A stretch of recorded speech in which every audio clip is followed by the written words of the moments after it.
Assalamualaikum warahmatullahi wabarakatuh. Salam sejahtera, namo buddhaya, om swastiastu. Perkenalkan, nama saya Igede Krisna Deva Pramana Putra dengan NIT 2241022 dari kelas 03 3A. Baik, di sini saya akan mempresentasikan materi mengenai pidato. Baik, yang pertama, pengenalan tentang pidato. Sebuah pidato adalah bentuk komunikasi lisan yang disampaikan oleh seseorang di hadapan audiens. Pidato bisa digunakan untuk memberikan informasi, memotivasi, atau mempengaruhi pendapat. Kemampuan berpidato yang baik merupakan keterampilan penting yang diperlukan dalam berbagai situasi. Saya lanjutkan ke jenis pidato. Yang pertama, ada pidato informatif. Pidato informatif sendiri adalah pidato yang bertujuan untuk menyampaikan informasi atau fakta kepada audiens. Yang kedua, ada pidato persuasif, yaitu pidato yang bertujuan untuk mempengaruhi pendapat atau sikap audiens terhadap suatu masalah. Yang ketiga, pidato hiburan. Pidato yang bertujuan membuat audiens terhibur dan tertawa, seringkali digunakan dalam acara-acara santai. Selanjutnya,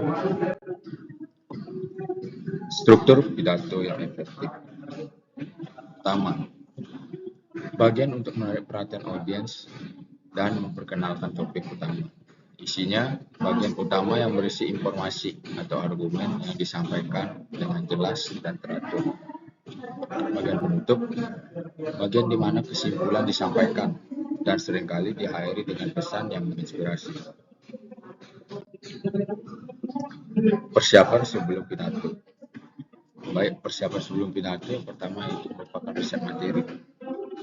Persiapan yang meliputi penelitian mendalami tentang topik yang akan disampaikan dalam pidato. Jadi, sebelum berpidato, lebih baiknya kita untuk meriset materi apa, topik apa yang ingin kita pidatokan agar nanti kita bisa berpidato dengan baik dan lancar. Yang kedua, latihan. Tentu saja latihan berpidato, melakukan latihan terstruktur untuk meningkatkan keterampilan berbicara di depan orang banyak. Karena berbicara di depan orang banyak tidaklah hal yang mudah untuk dilakukan. Yang ketiga, memahami audiens. Penting untuk memahami audiens Anda agar mampu menyampaikan pidato dengan efektif. Jadi yang maksud memahami audiens adalah kalian harus memahami siapa audiens agar pidato yang kalian sampaikan tersebut dapat diterima dengan baik. Selanjutnya, teknik berbicara yang baik. Yang pertama ada artikulasi yang jelas. Artikulasi yang jelas dimaksud di sini yaitu menjaga kejelasan dan kelancaran ucapan untuk memastikan pesan disampaikan dengan baik. Yang kedua, bertarjamah yang tepat. Artinya mengatur irama dan intonasi suara agar pidato lebih menarik dan mudah dipahami. Yang dimaksud dengan intonasi suara, jika memang itu pidato tentang untuk bangsa, negara, maksudnya tentang semangat, intonasi bicara kita juga harus bersemangat. Bukan sebaliknya malah pidato semangat, pidatonya menceritakan semangat, tapi kita membawakannya dengan intonasi yang rendah.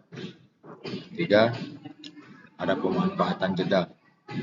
Menggunakan jeda dengan baik untuk memberi waktu bagi audiens memproses informasi yang disampaikan. Jadi berpidato itu juga diberikan jeda supaya audiens dapat memahami apa yang kita sampaikan di depan, tidak langsung berbicara, pada intinya menggunakan tanda baca yang benar dan baik. Penggunaan bahasa tubuh yang tepat. Penggunaan bahasa tubuh di sini juga sangat diperlukan, seperti ekspresi wajah, menunjukkan ekspresi wajah yang relevan dengan pesan yang disampaikan untuk memperkuat komunikasi. Yang kedua, gerakan tubuh. Memperhatikan gerakan tubuh yang terkontrol, menunjukkan kepercayaan diri dan kedekatan dengan audiens. Kontak mata. Menggunakan kontak mata secara efektif untuk membangun hubungan langsung dan kepercayaan dengan audiens. Penggunaan visual aids dalam pidato. Yang pertama, presentasi slide. Menggunakan slide presentasi untuk memberikan ilustrasi visual yang memperkuat pesan yang disampaikan. Yang kedua, media audiovisual. Memanfaatkan video, rekaman suara, atau musik untuk memperkaya pengalaman audiens. Yang ketiga, media interaktif. Menggunakan perangkat interaktif untuk melibatkan audiens dan meningkatkan keterlibatan mereka. Tips untuk mengatasi rasa gugup saat berpidato. Yang pertama, diperlukan persiapan yang matang. Memiliki persiapan yang matang dan pengetahuan mendalam tentang materi dapat membantu mengurangi rasa gugup. Yang kedua, latihan yang cukup. Sebisa mungkin, lakukan latihan sebelum untuk memastikan kenyamanan saat berpidato di depan publik. Yang ketiga, pernapasan. Mengatur pernapasan dengan baik untuk membantu menenangkan diri saat Anda berpidato. Contoh pidato yang inspiratif. Yang pertama ada dari Martin Luther King, Jr. I Have a Dream. Pidato inspiratif yang menjadi simbol perjuangan hak asasi di Amerika Serikat dan diakui secara internasional. Kedua ada Malala Yousafzai, pidato penerima Nobel Perdamaian. Pidato yang memberikan inspirasi bagi jutaan orang di seluruh dunia dan menyoroti pentingnya pendidikan perempuan. Barack Obama, pidato penerima Nobel Perdamaian. Pidato yang menekankan pentingnya kerjasama internasional dan peran individu dalam membangun perdamaian dunia.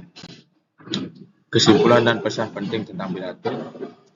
Kesempatan untuk mempengaruhi. Pidato memberikan kesempatan untuk mempengaruhi, menginspirasi, dan membawa perubahan positif dalam masyarakat. Keterampilan terus berkembang, dan pidato sebagai sarana pemberi ide. Sekian dari saya. Jika ada kesalahan kata, saya mohon maaf. Selamat pagi.